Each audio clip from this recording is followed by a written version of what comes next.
महायुतीचे उत्तर पश्चिम मुंबईचे उमेदवार रवींद्र वायकरांच्या प्रचाराला आता जोरदार सुरुवात झाली आहे। जोगेश्वरी विधानसभा भागामध्ये वायकरांचा प्रचार सुरू झालाय आणि रवींद्र वायकरांचं शक्ती प्रदर्शन सुद्धा पाहायला मिळतंय। दृश्य आपण पाहतोय मुंबईमधून तर रवींद्र वायकर यांनी उत्तर पश्चिम लोकसभा मतदारसंघात सक्रिय प्रचाराला जी आहे ती सुरुवात केलेली आहे। आज ते प्रचार करतायत तो मतदारसंघ म्हणजे रवींद्र वायकर यांचा कोर भाग ज्याला आपण म्हणू शकतो। जोगेश्वरी विधानसभेमध्ये ते आज प्रचार करतात। आपल्याला रवींद्र वायकर त्यांच्याशी रवींद्रजी, एकनाथ शिंदेंच्या शिवसेनेत प्रवेश केल्यानंतर आणि तिकीट मिळालं पहिल्यांदा तुमची जोगेश्वरीमध्ये इतक्या सक्रिय ताकदीनुसार उतरलेला कसा प्रतिसाद मिळाला? असं काही जोगेश्वरीमध्ये ताकदीने उतरायची गरजच नाही ना।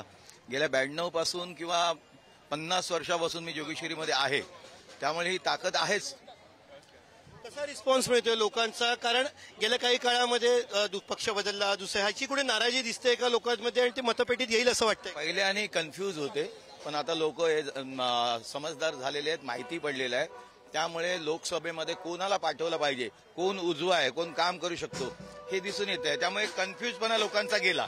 पण सगळ्या पक्षाची मदत मिळते का तुम्हाला? मनसे तुमच्या सोबत येते का? कारण मनसेने तुमच्यावरती टीका करणारं ट्विट केलं होतं, ते शालिनी ठाकरे स्वतः येतात, मनसेचा सपोर्ट मिळतोय का? काल माझ्या मुहूर्ताच्या वेळेला त्यांनीच श्रीफळ वाढवलं होतं। तुमचे मित्रपक्ष आपल्या माजी नगरसेविका प्रीती साठे त्यांच्याशी बोलत कसा रिस्पॉन्स मिळतोय? रवींद्र वायकरांना भाजपा खरंच आतून मदत करते का? त्यांच्यासोबत प्रत्येक ठिकाणी असणार आहे का?